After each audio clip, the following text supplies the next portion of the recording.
আজি কেবিনেটত আমি এটা যথেষ্ট ডাঙৰ সিদ্ধান্ত গ্ৰহণ কৰোঁ।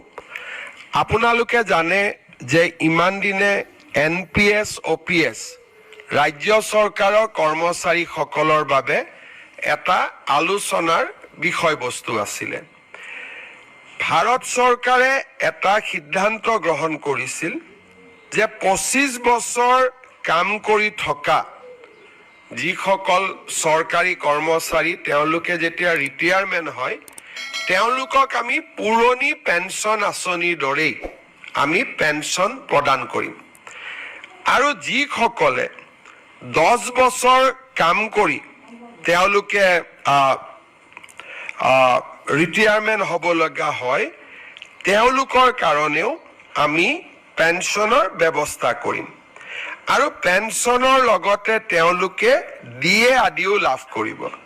আৰু এই নতুন স্কিমটোৰ নাম দিছিলে ইউনিফাইড পেঞ্চন স্কিম।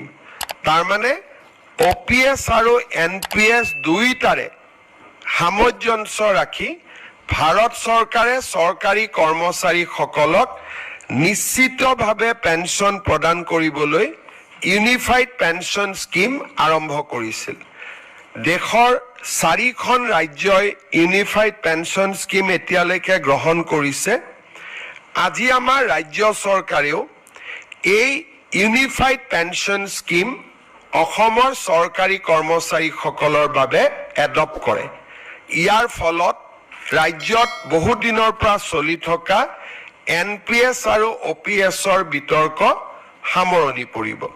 যিসকলে NPSত থাকিব খোজে, বিশেষকৈ যিসকল ডেকা ল'ৰা নতুনকৈ নিযুক্তি হৈছে তেওঁলোকে NPSতে বেনিফিট বেছিকৈ পাব UPSতকৈও। কিন্তু আমি দুইটা অপশ্যন তেওঁলোকৰ বাবে খুলি দিছোঁ যে তেওঁলোকে নিজে বিচাৰিলে NPSতো থাকিব পাৰিব বা তেওঁলোকে UPSতো যাব পাৰিব। UPSলৈকে যোৱা মানে তেওঁলোকে নিশ্চিত পেঞ্চন OPSৰ লোকসকলে যেনেকে পাই আছিলে অল্ড পেঞ্চন স্কিমৰ UPSত গ'লে তেওঁলোকে নিশ্চিতভাৱে পেঞ্চন লাভ কৰি থাকিব। আজি এই আঁচনিখন ৰাজ্য চৰকাৰৰ কেবিনেটে গ্ৰহণ কৰে আৰু এবছৰৰ ভিতৰত কৰ্মচাৰীসকলে সিদ্ধান্ত ল'ব পাৰিব যে আমি NPSত থাকিম নে আমি UPSলৈকে যাম। ইয়াৰ ফলত ৰাজ্যত চলি থকা বা দেশত চলি থকা এটা বহুদিনীয়া বিতৰ্কৰ সামৰণি পৰিব বুলি আমি আশা কৰিছোঁ। আজি কেবিনেটত কেইটামান আৰু গুৰুত্বপূৰ্ণ আমি সিদ্ধান্ত লৈছোঁ। এটা হৈছে ধুবুৰী আৰু চাউথ চালমাৰা জিলাত আৰু লগতে অসমৰ চৰ অঞ্চলত কাম কৰি থকা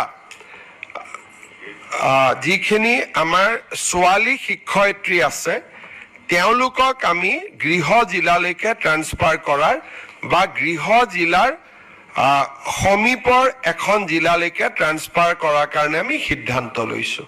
তাৰমানে চাউথ চালমাৰা ধুবুৰী বা চৰ অঞ্চলত যিসকল ছোৱালী শিক্ষয়িত্ৰী কাম কৰি আছিলে 5 বছৰ চাকৰি সম্পূৰ্ণ হৈছে। আগতে আছিলে যে 10 বছৰ হ'ব লাগিব, তাতো পোষ্ট থাকিব লাগিব।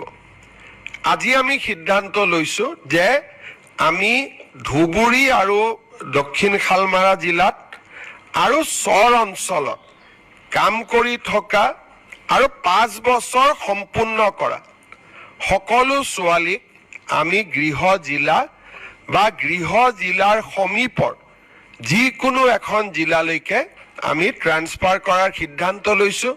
কোনোবা যদি ডিব্ৰুগড়ৰ ছোৱালী কাম কৰি আছে, ডিব্ৰুগড়লৈকে যদি পোষ্ট নাই আমি তিনিচুকীয়া, শিৱসাগৰ বা ধেমাজিত দিম। যদি কামৰূপ জিলাৰ সন্তান চাউথ চালমাৰাত কাম কৰি আছে আমি কামৰূপ জিলাত দিব নোৱাৰিলেও মৰিগাঁও, নলবাৰী আমি ইয়াত দিয়াৰ কাৰণে চেষ্টা কৰিম। ই এটা ছোৱালী শিক্ষয়িত্ৰীৰ কাৰণে এটা বহুত ডাঙৰ সকাহ হিচাপে পৰিগণিত হ'ব বুলি আমি আশা কৰিছোঁ। ৰাজ্য চৰকাৰৰ কেবিনেটে আজি আৰু এটা সিদ্ধান্ত লৈছে কেইদিনমান আগতে আমি সৰ্বশিক্ষা অভিযানত কাম কৰি থকা আৰু 5 বছৰ পূৰ্ণ হোৱা শিক্ষকসকলক চৰকাৰী শিক্ষক হোৱাৰ সুবিধা দিছিলোঁ।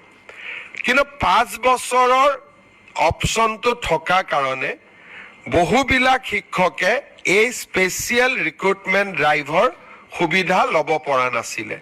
তেওঁলোকে আমাক আবেদন কৰিছিলে। এতিয়া 5 বছৰটো আমি 3 বছৰলৈকে কমাই দিছোঁ। সৰ্বশিক্ষা অভিযানত 3 বছৰ কাম কৰিলেও তেওঁলোকক আমি সৰ্বশিক্ষাৰ পৰিৱৰ্তে চৰকাৰী শিক্ষক হিচাপে আমি পুনৰ তেওঁলোকক নিযুক্তি দিয়াৰ ব্যৱস্থা কৰিম। এই দুইটা আমাৰ শিক্ষক শিক্ষয়িত্ৰীসকলৰ বহুদিনীয়া ৰিকুৱেষ্ট আছিলে। আজি দুইটা ৰিকুৱেষ্ট আমাৰ কেবিনেটে গ্ৰহণ কৰে আৰু আমাৰ এই সিদ্ধান্তই তেওঁলোকৰ বহুদিনীয়া এটা ৰিকুৱেষ্ট বা দাবী পূৰ্ণ হ'ব বুলি আমি আশা কৰিছোঁ।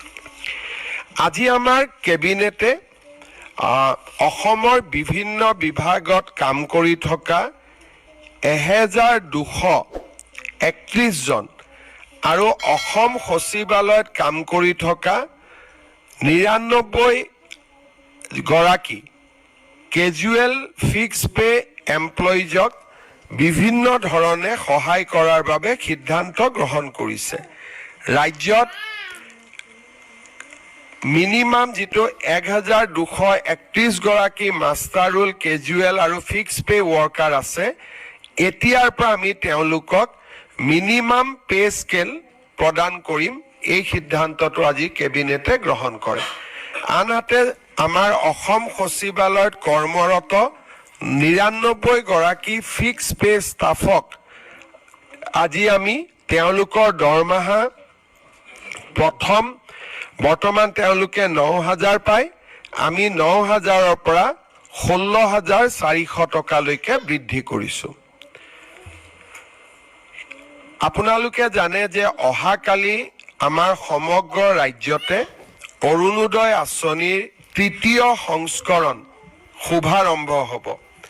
ৰাজ্যৰ 30 লাখ লোকে এই অৰুণোদয় আঁচনিৰ ধন কালিৰে পৰা পাবৰ বাবে আৰম্ভ হ'ব। অৱশ্যে BTCৰ চিলেকশ্যনৰ প্ৰক্ৰিয়া এতিয়াও চলি আছে। সেইবাবে BTCৰ হিতাধিকাৰীসকলক পুঁজি দিওঁতে আৰু কিছু পলম হ'ব। কিন্তু অহাকালি যি 30 লাখ